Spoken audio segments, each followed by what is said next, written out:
What About Vietnam? A podcast with Kerry Newsome. The series where Kerry talks with travellers about their experiences and adventures. Find out more about Vietnam from the people who have actually been there. What about Vietnam? Whether it's adventure, exploring the culture and cuisine, shopping, or just soaking up the sun. Let Kerry and her travellers pave the way for a magical holiday in Vietnam. What about Vietnam?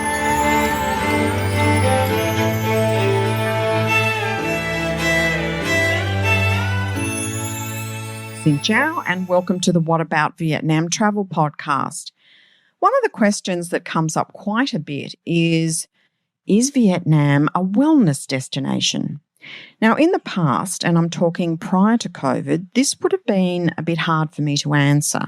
As we all know, wellness is many things to many people, and I have covered this off in other shows. However, in the past 2 years, while the country has been locked away from international tourism, there does seem to be a significant shift to wellness in Vietnam, and my guest today is a good example of someone spearheading that trend. Hylton Lipkin is my guest, and he is the general manager for the Alba Wellness Resort, just near Hue in central Vietnam. I was keen to talk to Hylton as he's really passionate about wellness and comes to the show with some real depth of experience in this area. Born in South Africa, he's travelled and lived in many countries around the globe.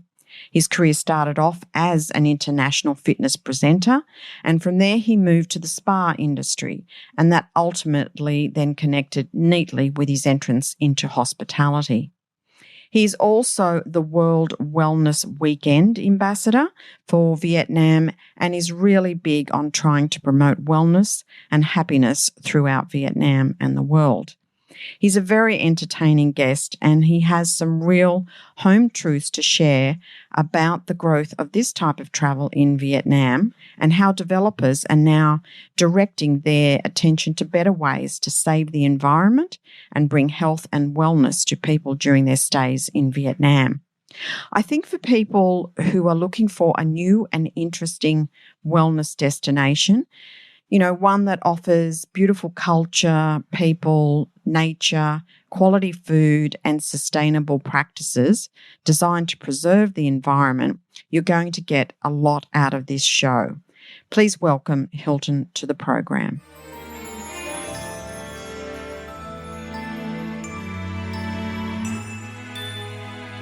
Hylton, welcome to the What About Vietnam podcast. Lovely to have you on the show.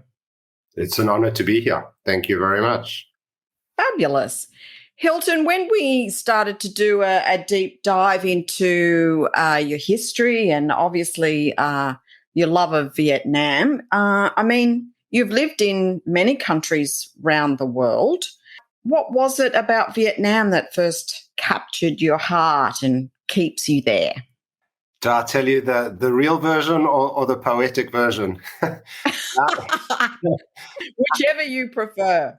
I can go into detail about beautiful meandering rice fields and mountains and beautiful conical hats and beautiful scenery in Vietnam.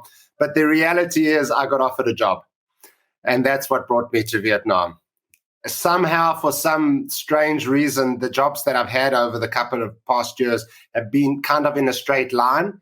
I started off in Thailand, in Asia, or actually in India, then kind of went to Thailand, then kind of went to Cambodia, then to Laos, and then to Vietnam. So for some strange reason, it's kind of in a straight line across Asia.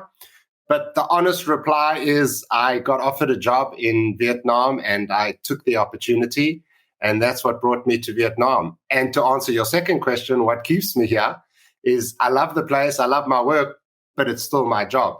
Especially over the last 2 years, no one is really looking to jump ship and go to a new opportunity. But I love what I do. So I'm still in Vietnam because I have my job in Vietnam. I enjoy what I do. But I came to Vietnam because I got offered a job. I love the place. It's beautiful. And, what better thing in life to have other than a job that you love, also in a country that you have fallen for. So I think that's the piece de resistance. So good for you.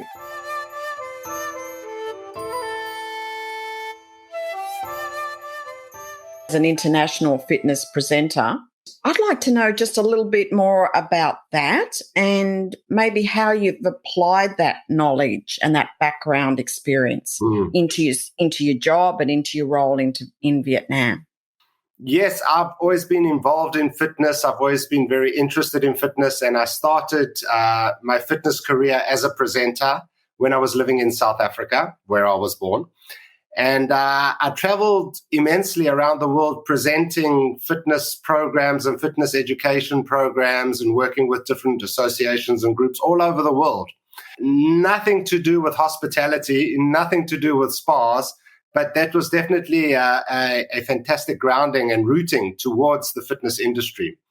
Cutting a long story short, I landed up working in Hong Kong a couple of times at a fitness convention, which was mixed with the spa.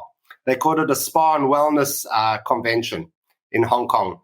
And I kind of got introduced into the spa world from there. Another long story short, I got offered a job by a spa company. You may have heard of them, Mandara Spa, coming out of Asia and now actually run by the American counterparts, Steiner. And so that kind of introduced me to the hospitality and spa industry. So I worked for them for a couple of years, and that took me to a couple of countries around the world again. And then spa industry linked to hospitality industry. And then, again, long story short, I became a general manager of a hotel, a couple of hotels. And then, of course, with my wellness background, and today, wellness being quite a big, important part of hospitality, it really fits pretty well. At least I think it fits pretty well. And I know that speaking to investors or speaking to regional managers or directors or CEO, they don't always understand the value of a fitness center versus a beautiful, expensive bottle of wine on the table. And I think there's a big mix coming towards that now. So I think that I'm not saying I'm the best and I'm not saying I'm fantastic, but I think my background in wellness and going through this whole channel that I explained to you can definitely help me see the value of a fitness center versus a very expensive bottle of wine. Don't get me wrong, a beautiful bottle of wine, expensive bottle of wine is great. But the fitness element in terms of hospitality is actually becoming more and more important. And Hylton, what I'm keen to explore with you, and I'm sure you've done this in your role and in talking to many other operators in Vietnam, is, Vietnam hasn't been typically known as a wellness destination. I'm sitting here in Australia and, over the years, probably Bali would have been the first pick for a wellness destination. But, over the couple of years now that I've been doing the podcast and talking to more people in wellness, I can see a definite shift in the landscape across hotels. I can see a shift in what people are wanting to present within their packages. They're wanting to include some elements of that. So tell us a little bit how you think Vietnam is shaping up as a wellness destination. I think first and foremost, what you mentioned back there in terms of wellness, the big question is wellness is different things to different people. It's very important that people first define what they consider to be wellness, either from a traveler's perspective, from a tour operator's perspective, from a government perspective, or even obviously from an operator's perspective. But yes, 100%. People were locked up at home for quite some time, a fair amount of frustration. We won't go into that because there's a gazillion podcasts out there about COVID and being stuck at home. I think, yes, everyone has woken up to this wellness idea. It's a diverse idea because it has many different aspects towards what it actually is and what it can bring to different people. But answering your question directly, Vietnam, yes, has a very big percentage of gross domestic income from hospitality. We know that, and there are every week, every month, a new area developing. And in Vietnam, they tend to go rather fast. They discover a nice town and a nice beach, and before you know it, there's 20 hotels going up there, and then another 20 operators coming in. which has its positives and its negatives. But it's very important for the country. So yes, if we just speak about Vietnam today, there is a waking up towards wellness. Now, having a spa treatment and eating salad is wellness to a certain degree. Is it high-intensity wellness? Is it something that's going to change people's lives? To a certain degree, yes. If we go back to our expensive bottle of wine, you can go to a hotel anywhere in the country, have an expensive bottle of wine, and eat your red meat or whatever it might be. It's still fantastic, and it's a great experience. Now, if you're doing R&R, if you're going and switching off a no mobile phone and relaxing and recharging, that's definitely wellness. You're going on holiday to switch off and come back recharged. So that is wellness to a certain degree. But of course, we're trying to go a little bit deeper than that and say, okay, well, then take away the alcohol, take away the red meat, and actually cleanse yourself. Go there and learn how to eat correctly, but at the same time, still do the R&R. So as I mentioned, it really depends on what level and what people consider to be wellness. So every property in Vietnam can and is doing wellness. I'll give you a very good example. Yesterday, I was looking through Facebook, and here in Hue, there's a small city hotel. And I see them all the time on Facebook, and they generally do adverts about F&B, about their cocktails and their dinner. And suddenly there was a picture of a fitness instructor and someone doing yoga. I'm like, wow, okay. So all the properties are really linking onto this aspect of saying, yes, we have these beautiful rooms. Yes, we have these beautiful this. But suddenly you're seeing photos of good-looking people doing yoga poses. Suddenly you're seeing pictures of salads and not big steaks and chips and wine. So really there's a shift nationally in this country, and I won't speak about other countries because it is happening there as well, towards wholesomeness, towards being more healthy in your nutrition. The relaxation, I think, just comes into it because you're going to another place and you're discovering as well. But really, there is a very big shift towards people thinking about really how their well-being, how to be more healthy. Because where this really came in is the WHO couldn't stop talking about your immune system, about being healthy, about protecting yourself. And the statistics we saw internationally were the unhealthy, overweight people with problems were the ones who really, really suffered. And unfortunately, some of them passed away during COVID. So we all suddenly went, okay, we need this super boost. We need this magic pill. We need to all be healthy, which is fantastic for wellness and great for our industry. And we're going to have a much healthier, active, well-being population around the world. I guess the thing I want to just make sure that we're on the same page with, is there going to be more retreats? Is there going to be more, I don't want to use the word serious, but I mean in-depth mindfulness around this. That's probably what I want to get to in Vietnam. With all great intentions, I think sometimes the Vietnamese can kind of skip those processes a little bit. Very good point. Excellent point. And yes, the quick fix is obviously the easy way. And from a smaller property perspective, from a smaller tour operator perspective, yes, just throw in a little picture on the webpage with a yoga person. We've got it moving on, and everything else remains exactly the same. So there is definitely a degree to that, for sure. It's the cheap, easy way to say, we've got everything that we had before, but now we also have this. So just to attract those 10 or 20 different extra people to come into the country, because we've got that box ticked now. But going deeper, as you said, yes, I think in the past, Vietnam was very much based on culture. The main aspect of visitation to the country was culture and beauty. Whereas now, with this wellness, there are companies and more people, like Lumia, for example, who are going deeper. And from the development stage, there is a wellness concept being incorporated. In fact, to the point where now there are architectural companies who are incorporating the well-being design. And this is becoming very popular.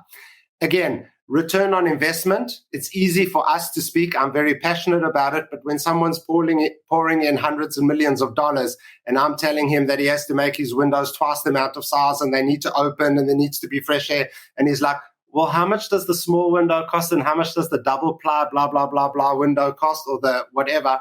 There's that game that still has to be played. But to answer your question, yes. Before we used to talk about these big wellness sanctuaries in the States or in Thailand, very popular as well, and obviously up in Europe in the mountains, in the Alps and things like that. But Vietnam was never on that list. But now it is.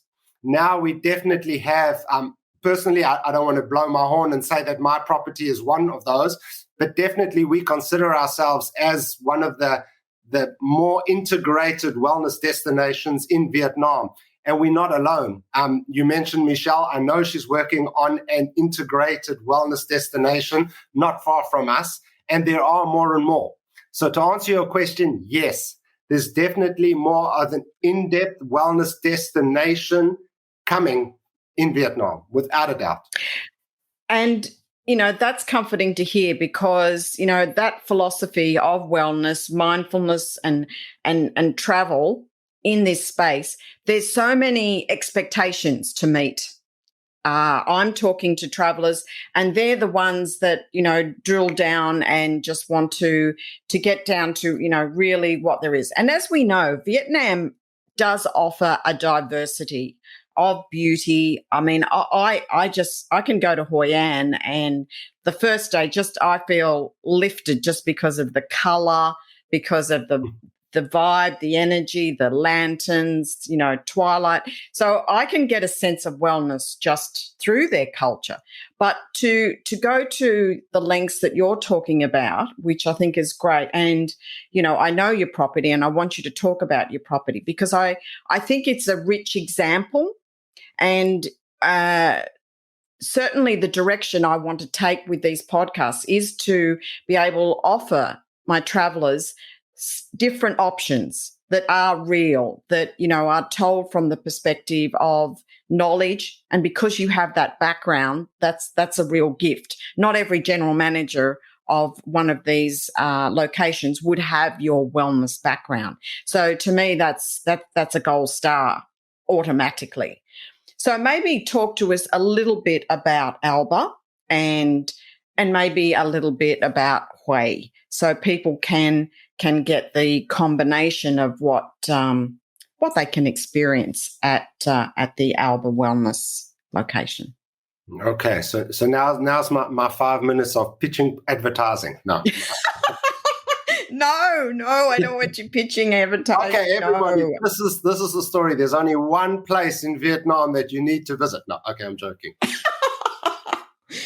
In central Vietnam, where we are in Hue, I think I'll do it the other way around. I'll explain a little bit about Hue and then go into Alba. So Hue is actually the imperial capital, was the imperial capital of Vietnam. So again, I had no idea about this. I knew about the North and the South. I knew about the Americans being involved. I think we all did from Hollywood, basically, and a little bit in history if we delved. But beyond that, not much. And I found myself in Hue, which actually has this beautiful citadel, a very big palace, which was the home of the Emperor of Vietnam for many years.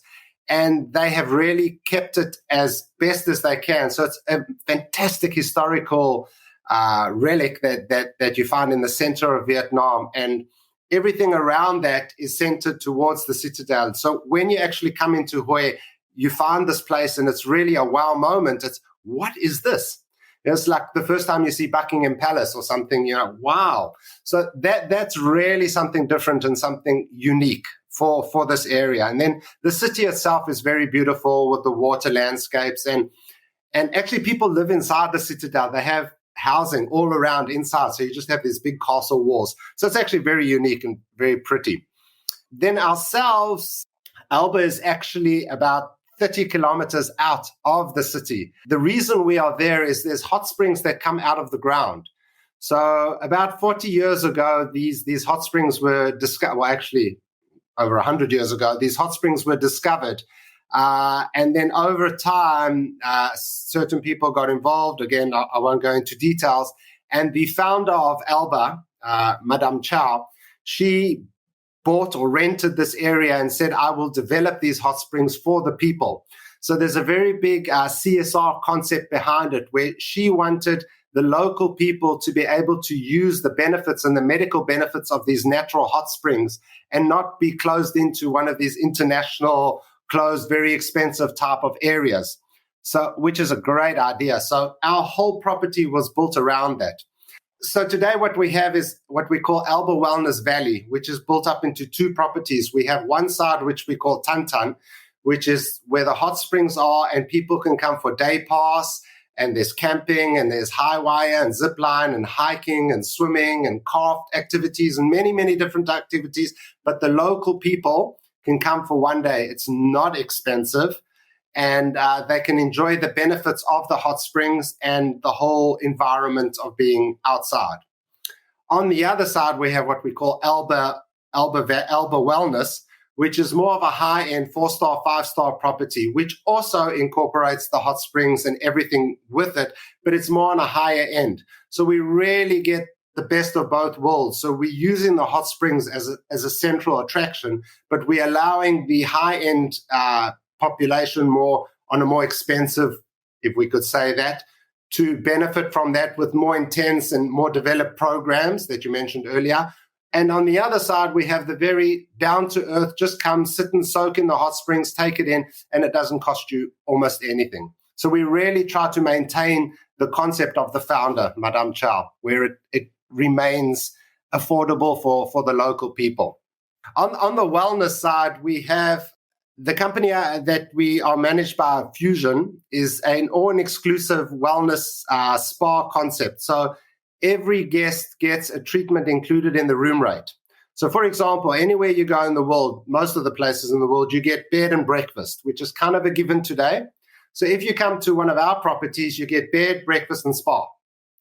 So with every night stay, you have a treatment. Depending on the category of the room, you can have a more intensive treatment, a longer treatment. You can upgrade and change it and things like that. But everyone gets. So if you come to Alba Wellness Valley, you get a room, you get a spa treatment, you get breakfast, you get unlimited hot spring, you get all the wellness activities, meditation, yoga, walking meditation, mindfulness, hiking, cycling. There's many. I won't go into detail now. That's all included in the room. So when we're talking about a wellness destination, when we're talking about people coming to a place for a wellness getaway, it's ideal. Again, I don't want to oversell myself and say we're the best in the world. No, we're not. But we do offer everything that a person needs or wants in terms of, okay, this is how I'm going to change. This is how I'm going to relax. This is how I'm going to benefit my health. This is how I'm going to do this or whatever it is. But just for the record, we do have that expensive bottle of wine if you do want it. It's not hanging on the wall in front of you, but it's definitely there. My F&B manager was very upset with me the other day. I cleared the bar area. We had a lot of alcohol up at the bar, and I put some very nice decoration up, and I told him if people want alcohol, they can ask for it. He wasn't happy with me. But again, the idea is to have people really not have it's like someone who's addicted to cigarettes and you want to stop. You're not going to put cigarettes in front of their face every day. If they want to smoke, they have to go and find it or they have to go and buy it. So there will be a reduction. So I'm not I don't want the whole world to become healthy. And I don't want everyone to come to our property and go, oh my God, I'm just going to eat salad for 3 days and they're going to make me run up the mountain and it's not going to be a holiday. There is everything available. That's the sweet point with Alba is it's available to you if you wish to take it up. But as you say, maybe not, put in your face, but sometimes, and I'll know, a group of girls will say, we should go on a retreat or something. And then one of the girls will say, I'm not going to go on a retreat and spend a fortune and drink tea for 3 days, So if we can look at a destination like Alba to have, the opportunity to expand on your wellness stay if you want it or mix it up if you want it. I think that's the sweet point.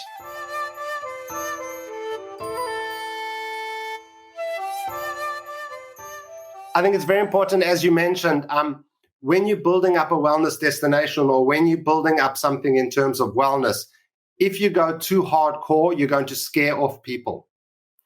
So you want to be able to cater to everyone. So your listeners would still want to come to Vietnam. They would still like to enjoy the beautiful colors of Hoi An or go and eat street food in everywhere in the country. And yes, come back and enjoy yoga and everything. So there must be the best of both worlds. There are destinations out there where you go in, you close the door, and for 5 days you are drinking tea, like you said, and paying quite a lot of money for that. But there's an objective there. So really, in terms of wellness internationally, but today we're talking about Vietnam, the salad and the massage is actually a great step in to give you the idea of you can do it like this, but you don't have to do it like that because we don't want to turn off people and make it too hardcore. And that's very important. I think also that there is an interest within travellers to put sustainable travel with wellness. So, I'd like to talk to you a little bit about some of the sustainability practices that Alba offers because, people are somehow combining those. They want the combination. They want to be able to go into that location knowing that the philosophy of that organisation or that hotel in their practices has got sustainability into the environment. And because I know you have a very great passion in environmental wellness, maybe you can speak to us a little bit about that and how that shapes up with Alba and generally in Vietnam. Right. You're hitting all my passionate topics. As I mentioned earlier, what wellness is a different thing to different people. There's many different facets and different areas that wellness can be considered. What I'm working on at the moment is what I call green wellness. And green wellness actually breaks down into the physical and mental and well-being, like you mentioned. There's also the social, economic impact, and then there's the environmental impact. So I like to look at those three elements in terms of what we call green wellness. So we've discussed a little bit about the environment, the mindfulness and physical and mental. We've spoken a little bit about the community, but in terms of sustainability, again, a massive topic. Again, COVID came in, and the first thing we saw worldwide was the beautiful canals of Venice that were blue. The whole world saw that, and everyone, oh yeah, they played with the photos. That's not true. But that was a wakening up call because suddenly we saw Venice with blue canals that no one had ever even heard of. Why? Because we're not on the boats. Suddenly the CO2 emissions in the sky completely dropped. Why? Because we're not flying, because the factories are closed. So it was definitely an awakening for us in terms of it can be done. So there is a big shift thanks to COVID in terms of we need to protect our environment. We need to leave something there for our children or our grandchildren because things are getting pretty bad. I mean, it's very sad that the last co-op meeting, the chairman started crying and saying, I'm sorry, guys, we don't have a solution. That is out of control. I mean, how can we allow that to happen where money in our pocket is more important than forests growing outside? So I think you understand my passion and that I just don't understand why and how. So again, for Alba Wellness Valley, it's an important part of our existence, of our DNA. We started off the year 2022 and we planted 2,000 trees. Boom. It was freezing cold. It was raining. But we planted 2,000 trees. We actually got the local community to come in and help us. So we got the local community, CSR involved, corporate social environment people, and then obviously our team. So it created a great environmental wellness concept of, hey, we need to wake up and we need to do something.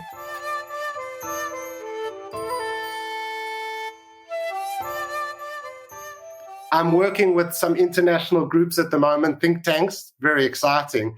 And we're coming up with different ways of how we can incorporate sustainability into hospitality, which is a very big topic at the moment. And, the plastic bottles in a room, I've just written an article that I hope to publish that, some of these 1,000 room properties in Las Vegas or wherever it may be in the world, even in China, have 2 plastic bottles in the room every day. They run 80% occupancy. Do the maths. It's hundreds and thousands of plastic bottles per month times 12 per year that are just one-use plastic. So again, there's a shift towards having sustainable glass bottles in the rooms. The days of the little plastic bottles in the showers, I know it's not good for the companies that used to make those or still do make those, but that's just not sustainable. Why can't we have a one big plastic container with small ceramics, fill them up and reuse? The RRR concept, reduce, reuse, and recycle, that's where it's got to be. Water management, waste management, energy management, all of these things. So earlier we mentioned that the investment and the development of the property, these things need to be considered at that time.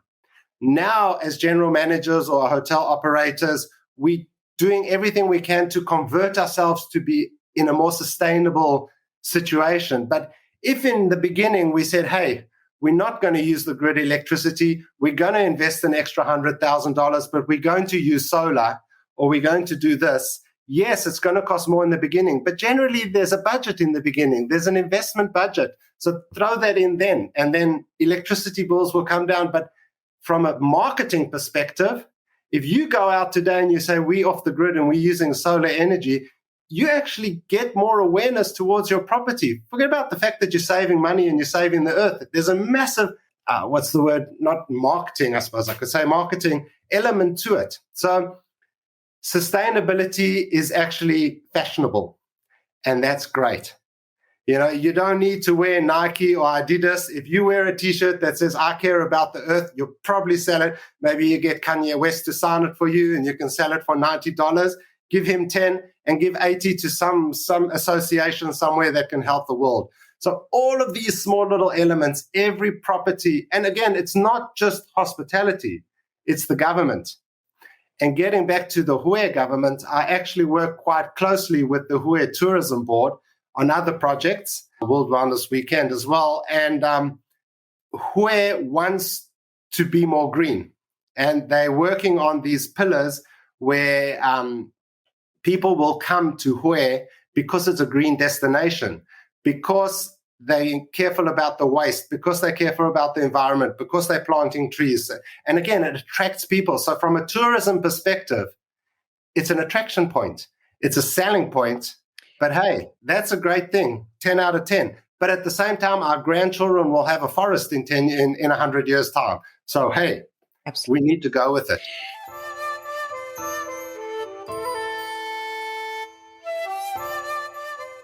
I want to ask you, just as we finish up, because this was something that sounded rather interesting when we began talking a week or so ago.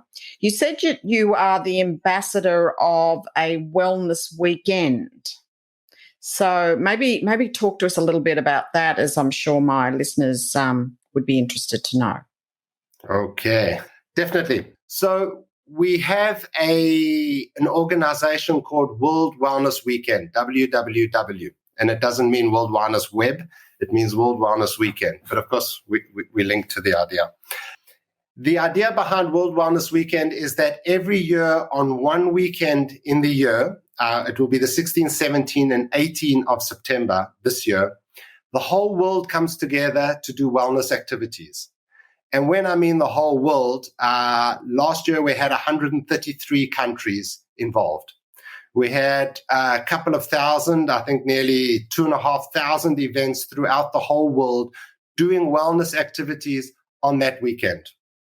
Yeah, it's pretty exciting, and I'm honored to be a part of it. And again, I think you can understand a little bit about my passion and to make change and to bring people involved and have fun at the same time. I'm there. Where do I sign? So I am the ambassador for World Wellness Weekend Vietnam. Last year we had about 87 different events or people involved, groups. We were the 10th best country in Vietnam in the world for our first year. Just for the record, South America is definitely the most active. Brazil, and they have so much going on. But it's all about getting people to get out and do something, be healthy, be happy, help the earth. So everything I mentioned to you in terms of green wellness is exactly what it falls under. So if you get 200 people and you go out into a forest and you're part of the Hue government and you all go and plant trees, that's part of World Wellness Weekend. If you take a bank or 3 banks, the corporate group, and you go out into the parking lot and you do a Zumba class on that weekend, that is wellness for the team, it's wellness for the world, and it's another activity. If you are a resort or a wellness destination like ours and you organize something and you bring 100 people together and you all run through the forest, or you plant some trees, or you do push-ups, or you carry logs around, or whatever it might be, that's another wellness activity. So our objective as ambassadors for World Wellness Weekend is we try to find people like yourself who can promote it and get more and more people involved. We have a webpage, worldwellnessweekend.org. And on that, there is what we call the wellness map. So you can go on and you can sign up. Kerry Newsome. I live in Australia. I do gym in this place. I go to this fitness center. And on this weekend, my friends and I, we're going to do this. And then that is tabulated and counted throughout the whole world. And then we know that Kerry Newsome in Australia is going to be doing this on that weekend. And we also do press releases throughout the whole world. So just because ABC Spinning Center in Brazil is doing a spinning class, the whole world, the people in Hue, in Australia, in Russia, in Helsinki, will know about it. So we really come together as a family about wellness, promoting wellness. And we have a hashtag, 2 hashtags, which is called Wellness for All and Wellness by All. And those are the hashtags we use. So I don't want to do too much advertising, but please go on Facebook and just type World Wellness Weekend. You will find either France, Germany, India, Vietnam. They're all there. Follow us, go to our webpage, and most of all, go to your gym or your yoga center or your friends and say, hey, let's sign up and let's do something on the 16th, 17th, and 18th, or one of those days, or all of those days of this year, and join us. Well, I might even see myself in Vietnam at that time. So, cross fingers, I can maybe join you at Alba.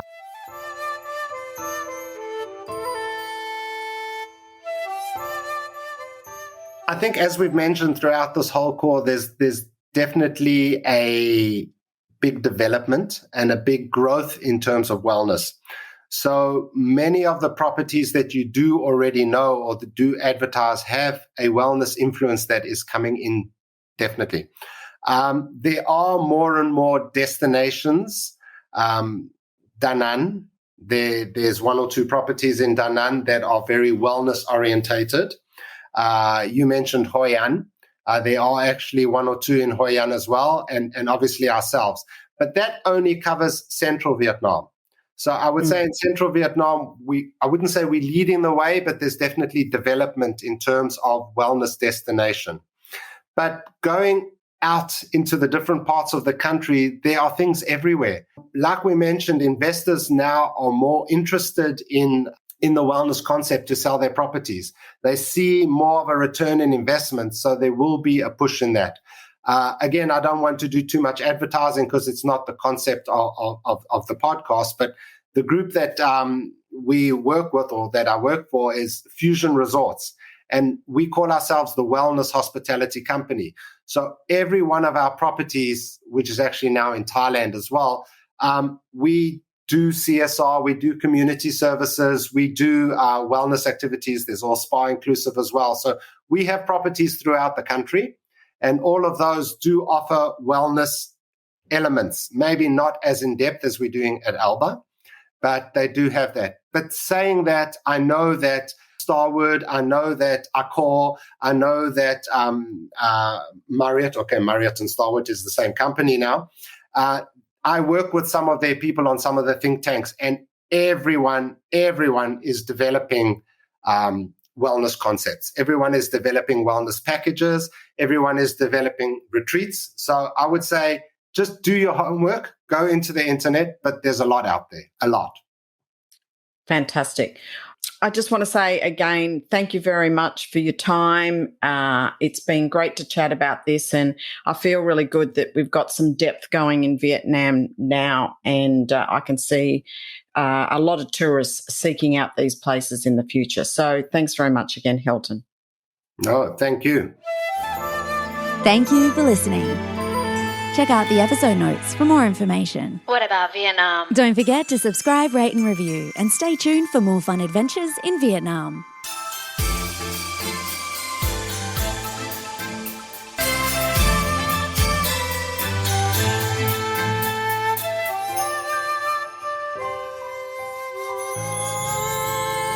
What about Vietnam?